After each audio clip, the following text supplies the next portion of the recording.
Keep trying to fill those same old holes inside. There's a better life. There's a better life. You got pain, he's a payday. You feel lost, he's a waymaker. Yes, he is. You need freedom to save it. He's a prison shaking Savior. You got chains, he's a chain breaker.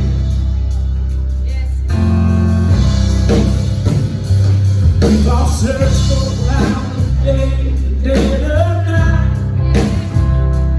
We've all found ourselves worn out in the same old fight. We've all run the things we know just ain't right.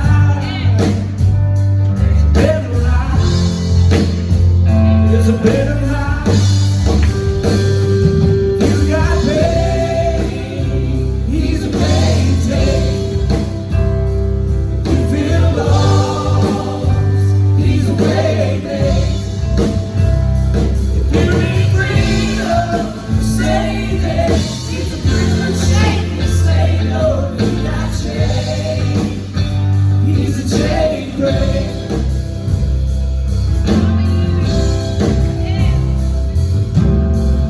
If you believe it, if you receive it, if you can feel it, somebody testify.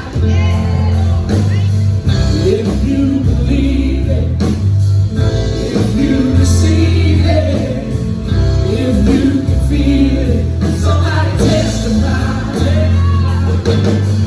If you believe it, if you receive it, if you can feel it, somebody testify. He's a payday. If you feel lost, he's a waymaker. If you need freedom, save it. He's a prison shaking Savior. You got chains, he's a chain breaker.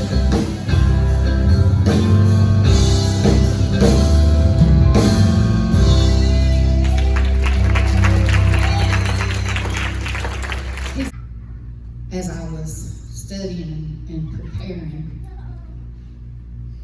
the other day,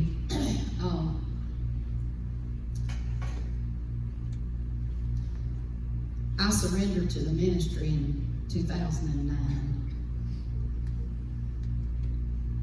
And after Ben had surrendered to the ministry, then we were called to pastor in 2015. So for 8 years, it'll be 8 years in October, we have been in pastoral ministry together.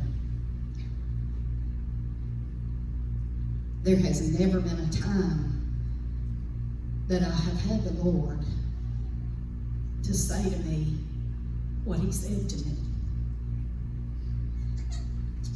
And it's been very heavy on my heart because I stand before you trembling because I know that it's a prophetic word.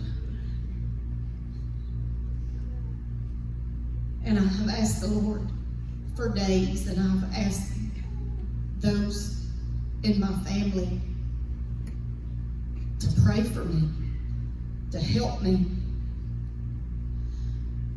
because I believe within my heart that this is heaven or hell for somebody.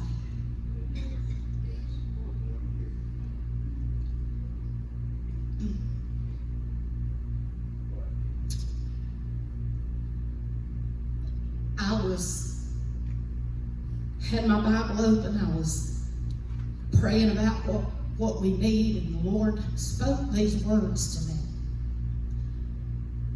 Sound the alarm.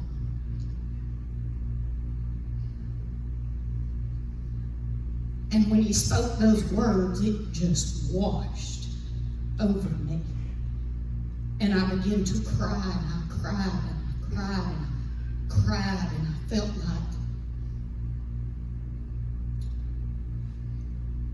God was telling me to send a warning.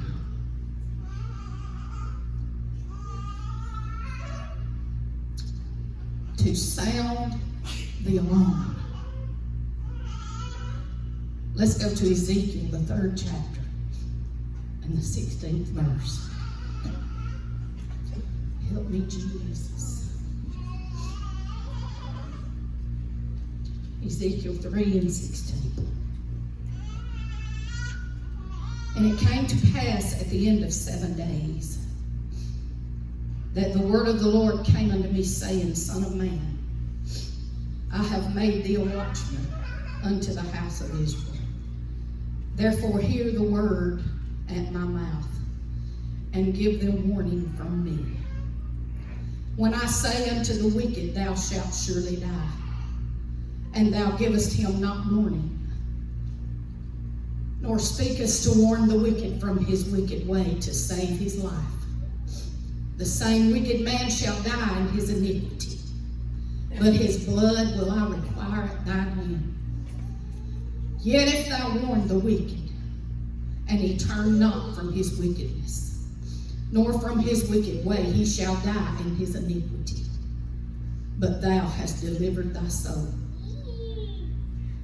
Again, when a righteous man doth turn from his righteousness and commit iniquity, and I lay a stumbling block before him, he shall die. Because thou hast not given him warning, he shall die in his sin. And his righteousness which he hath done shall not be remembered, but his blood will I require at thine hand. Nevertheless, if thou warn the righteous man, that the righteous sin not, and he doth not sin, he shall surely live, because he is warned. Also thou hast delivered thy soul. You may be seated this morning.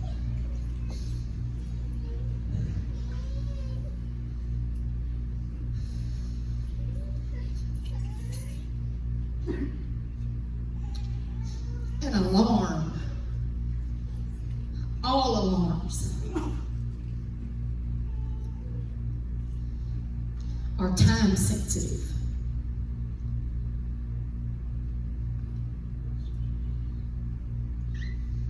Every alarm goes off because it has been set for a certain time. And when that alarm goes off, you know that you have time to do whatever it is you set the alarm for. A fire alarm detects danger, and it alarms and it alerts you to the fact that you have a certain span of time that you do not know how much time you have to take action. I am sounding the spiritual alarm today, as I have been instructed to do. Please hear me. Please hear me. Please hear me.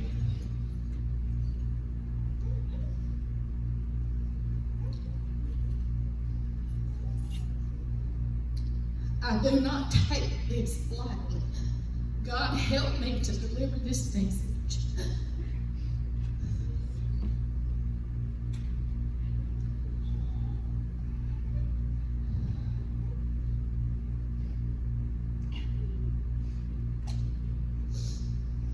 An alarm says it's time to move.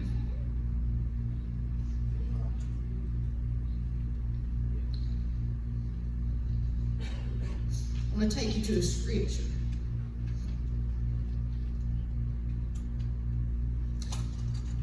God spoke to Ezekiel to warn his people. Did you notice that in the first few verses he's talking about the wicked, the unsaved? And the last couple of verses he's talking to the righteous. who have left the righteous way and they're living in sin.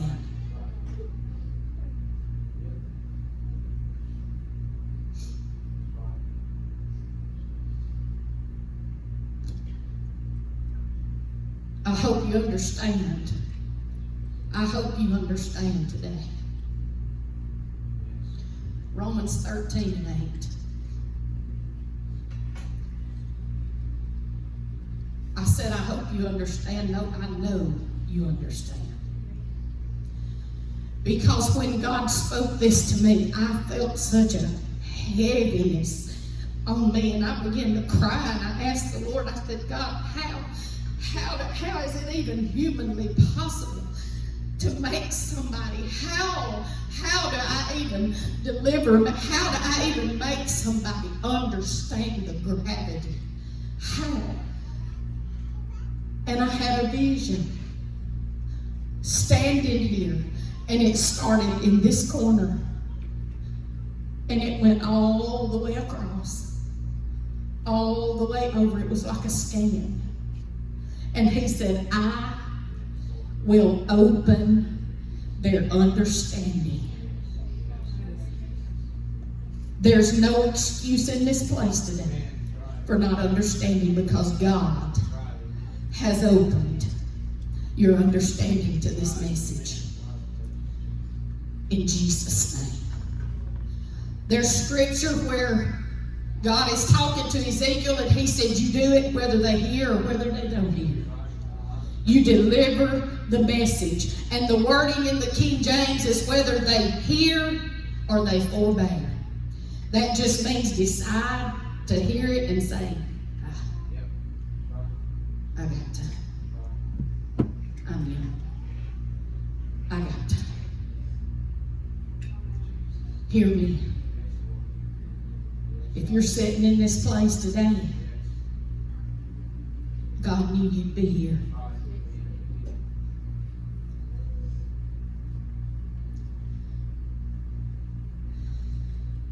In 14 years that I have been standing behind a pulpit, God has never told me, sound the alarm.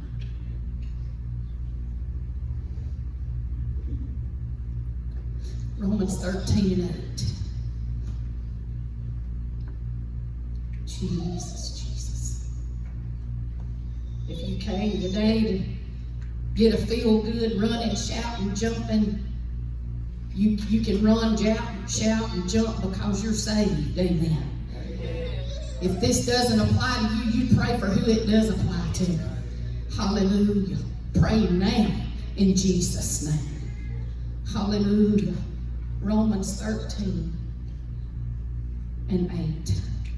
Owe no man anything but to love one another, for he that loveth another hath fulfilled the law.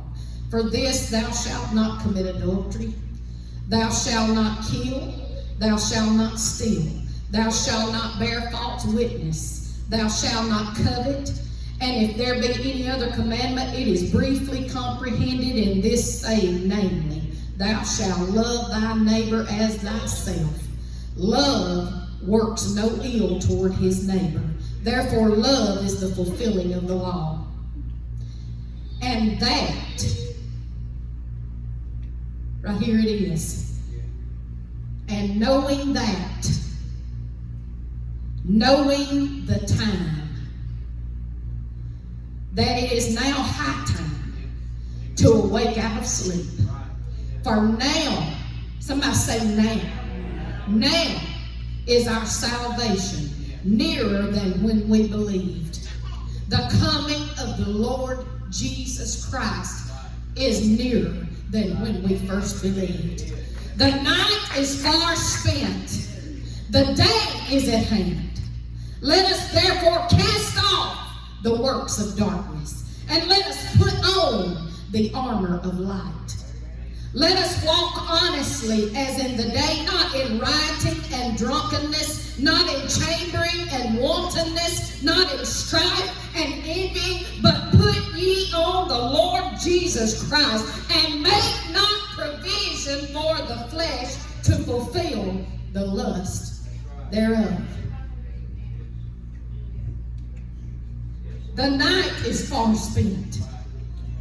The night is far spent.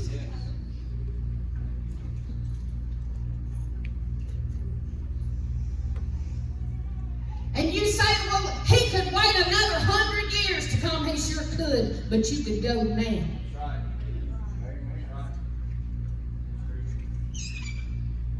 I want to go to verse number 13. Let us walk honestly, uprightly. We shouldn't, our life should be an open book. We shouldn't care what anybody knows. Our life should be an open book. If we're hiding something, it is sin. I don't care how we paint it. I don't care what it looks like. So-and-so does it, and he pastors. I don't care. Do you know that pastors are going to be in hell? I'm not following anybody there. Verse number 13. Let us walk honestly as in the day, not in rioting. Rioting means fighting, loud, partying, drama. That's right. My God. Amen. So true. Drunkenness. I didn't say it. That's right. Amen. The Word said it. Amen. That's right. A little bit won't hurt you. Talk to God about it. I don't want to have a little, because how much is a little? How much is a little? How much is too much? How close to the line can I stay, God, and still slip in? I'll settle and be alone.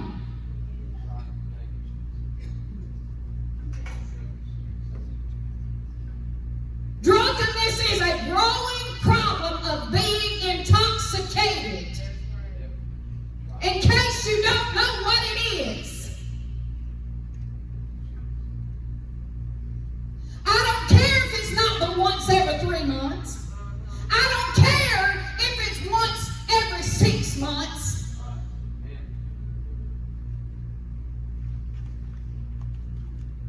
And you think I'm meddling? I'm telling you, I have prayed, and I have prayed, and I have prayed. I love you enough to sound the alarm. I love you enough. I love God. I am walking with the Lord, and what He instructs me to share with you, and He has put us to be stewards over this house. And if you're mad at me, God bless you. I love you, and I'll love you whether you hear or whether you go back.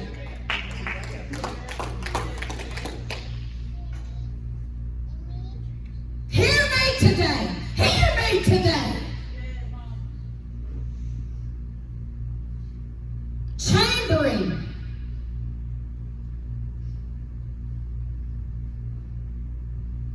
In our words today, living together. Sex outside of marriage.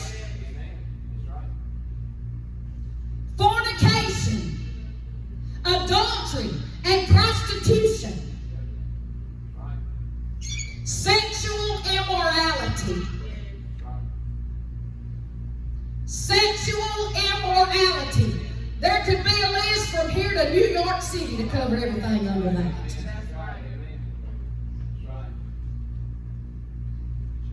The word chambering comes from the word chamber or room. It's things done in a room somewhere that are hidden, that can't be talked about, that my wife don't know about, that my husband don't know about, that my parents don't know about. It's something that is done, some kind of sexual act, and it doesn't have to be the physical. You can commit a sexual act on your phone.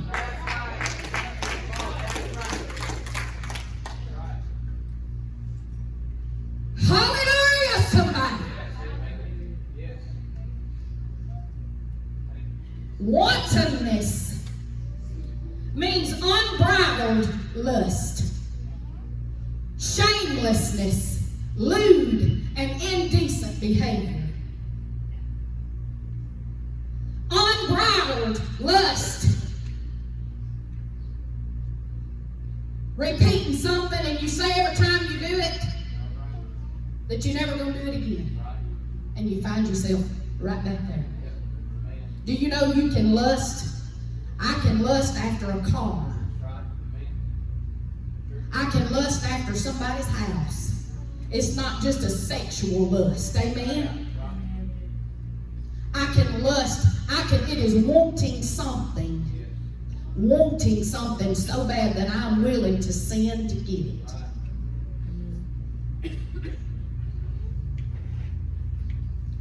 Wantonness.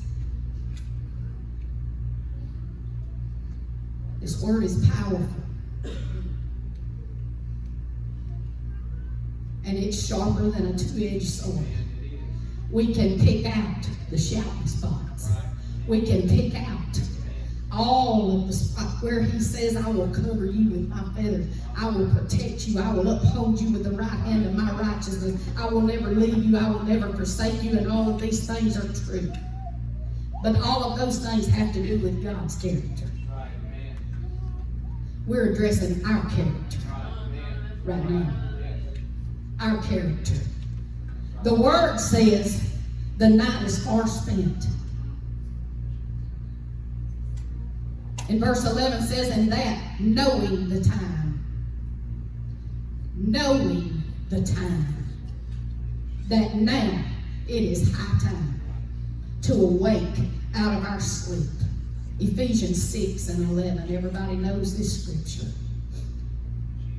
Ephesians 6 and 11. Put on the whole armor of God. Do you realize that down in the 14th verse, you don't have to go back to that, but it says, but put ye on the Lord Jesus Christ. Put him on. And make not provision for the flesh to fulfill the lust thereof. Put on the whole armor of God. We are to take off. In verse number 12 it says, the night is far spent, the day is at hand. Let us therefore cast off the works of darkness. Cast off. And let us put on the armor of light. And then we go over to Ephesians, and Paul says, put on the whole armor of God, that ye may be able to stand against the wiles of the devil. You cannot stand. I've preached it, and I've preached it, and I've preached it over and over and over and over. The reason you can't stand is because you haven't cast off the works of the flesh, and you have not put on Jesus Christ. You've not put him on. You have not changed that. I'm not even going to go into all of that. We've covered it so many times.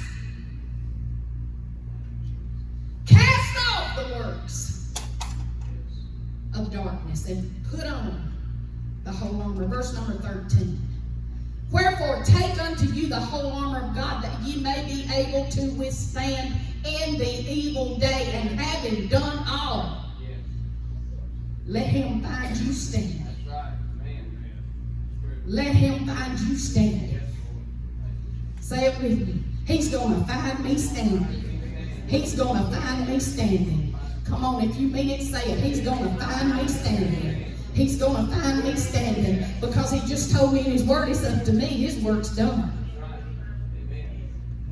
Folks hoping they're going to make it. I hope I'm going to make it, because it's up to me. His work is complete. I'm going to make it. My mind's made up. My foot's on the rock. My mind's made up. I'm going to make it. Hallelujah. Ephesians 5:14. Wherefore he saith, awake thou that sleepest, and arise from the dead, and Christ shall give thee light. See then that you walk circumspectly, not as fools, but as wise, redeeming the time, because the days are evil. Wherefore be ye not unwise, but understanding what the will of the Lord is. Hold up for just a minute right there on that.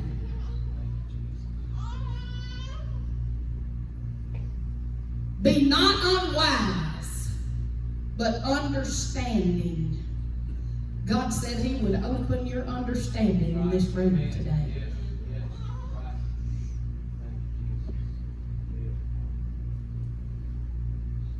For you to understand what His will is for you.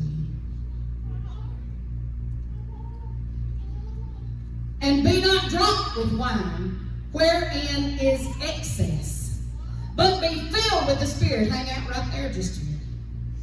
A lot of people misuse this scripture, and I want to explain it through the Holy Ghost this morning. And be not drunk with wine, wherein is excess. Do you know that doesn't mean wherein you can drink too much? No. I'm going to tell you what the excess is. You are bringing excess junk into your life. And be not drunk with wine, wherein you're going to find excess. There's going to be excess in your life. You're going to have excess problems. You're going to have excess depression. You're going to have excess people in your life that ain't supposed to be there. You're going to have excess things happening that you can't even explain. There's excess in that mess. If I get to preach another 40 years, you're going to hear me saying there's excess in that mess. God doesn't mean for you to have what comes with that. Why does He talk about it so much? I wish you would just look at it. I don't know. God, I don't even know, but I ask the Holy Ghost to speak through me today. If you want to know what the Word says about all that, go find it. There's a list. People have twisted and tucked and pulled the Word of God to stretch it around what they want to do. And I'm telling you, you can twist it, tuck it, nip it, whatever you want to do right here. But when we stand before God, it's not going to work, because He said what He said, and He meant what He said, and He said, stay away from it. He said it's a mocker. That it's a mocker. It will mock you. It will woo you in. It says it moves aright in your glass. Watch it. It moves aright in the glass. And when it's consumed, it mocks you. It causes you to do things that you would not otherwise do. It causes you to be somebody other than who God intended you and made you to be. And you will never have anything but that excess. Everybody wants more, but they don't want to take off nothing.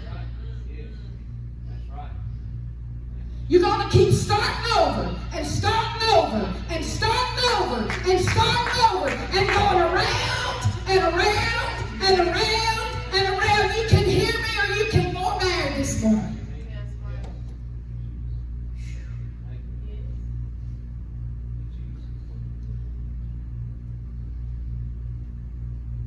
But be filled with the Spirit.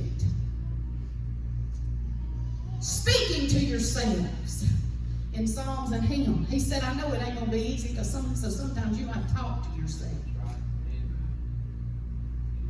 In psalms and hymns, quoting scripture.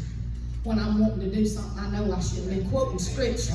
That's the reason the Word says, hide it in your heart that you may not sin against God. Know a little scripture, something to pull it out. You may not be where you can pull out your Bible, amen, right then. So get it down on the inside of you, so that when that temptation comes, you begin quoting scripture, amen, and sing a little song. Sing a little song. His victory is mine. Victory is mine. Victory today is mine. God told Satan, I told Satan, God told him first, so I have authority. Get thee behind. Spiritual songs and hymns songs, singing and making melody in your heart to the Lord. Giving thanks always for the things unto God and the Father in the name of our Lord Jesus Christ. Submitting yourselves one to another in the fear of God. Hallelujah. Hallelujah. I want to go back to redeeming the time.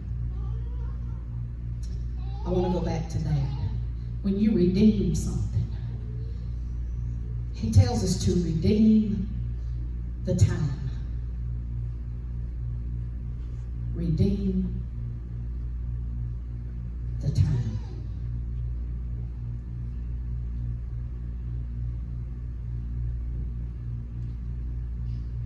When you redeem something, it means you go and you submit it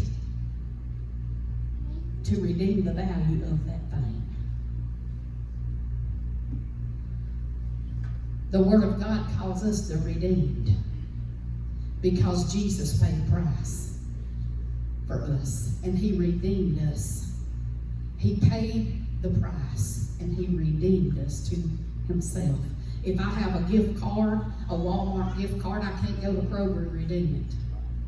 It's not worth a dime. I don't care if it's a $500 gift card. It's not worth one dime at Kroger. Wrong place. Folks are trying to redeem the time in the wrong place. There's not but one place where we can redeem the time. Get the most out of the time that we have. Get the most out of the time that we have. Nobody knows how much time we have. I'm sounding the alarm. Nobody knows how much time we have. If the alarm is ringing today, if He said sound the alarm, He told me to sound the alarm. Somebody is on a time schedule. Somebody is on a time schedule. And we've read about time. We don't know when He said redeem the time. Redeem the time. Bring it to me. Bring your time to me. What you have, bring it to me. I'm going to give you the best for your time. I'm going to give you the best. Hallelujah. Time wasn't created to be wasted. It was created to be redeemed. To take it to the Maker. He is time. To take it to the Maker and say, God, I don't know what time I got left. It may be 50 years, it may be 5 days, it may be 5 minutes, but whatever I've got, I'm here to redeem it, God. I want to redeem the time.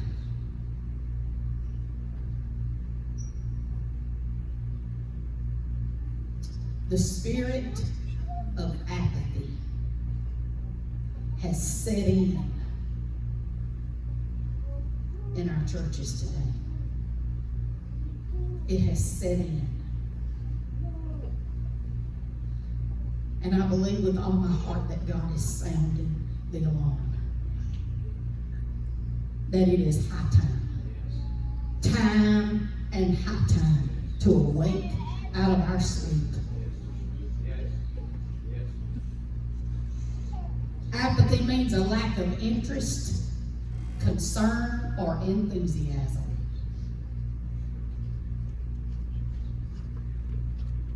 And it has set in. And the alarm sounds. The alarm sounds. I know in my heart this is not the only congregation this morning receiving this word. It's going out all over this country. It's going out all over this country. This whole earth sound the alarm. The first thing we do when we hear an alarm is it alerts us and we start trying to figure out what is that.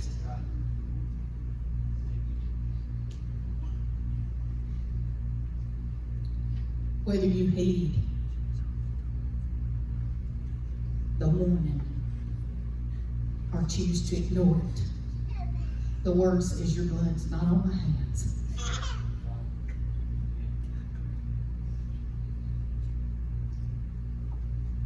It's not on my hands.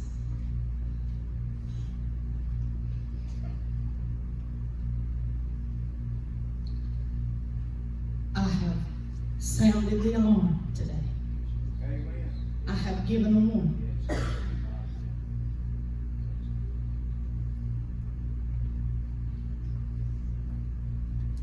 The Bible says that in the last days, there'll be a great falling away. And the Bible says that hell enlarges itself.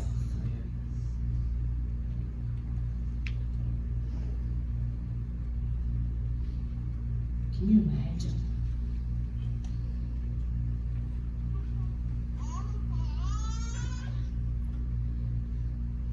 I've done all I can do.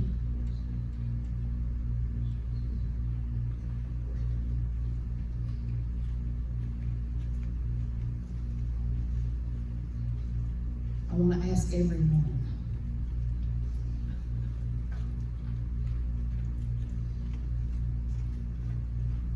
when everybody gets seated, I want to ask everyone in this place to please refrain from going to the bathroom, from going outside, from moving around. That's a hindrance when we're given an altar call. Please do not do that unless it's an emergency. I understand that.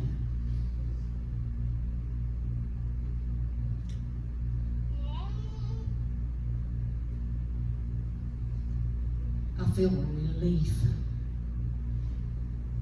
I feel like a weight has been lifted from me this morning because I've released. And I want to say to you, it's time to move. It's time to move. You know that excess that we talked about?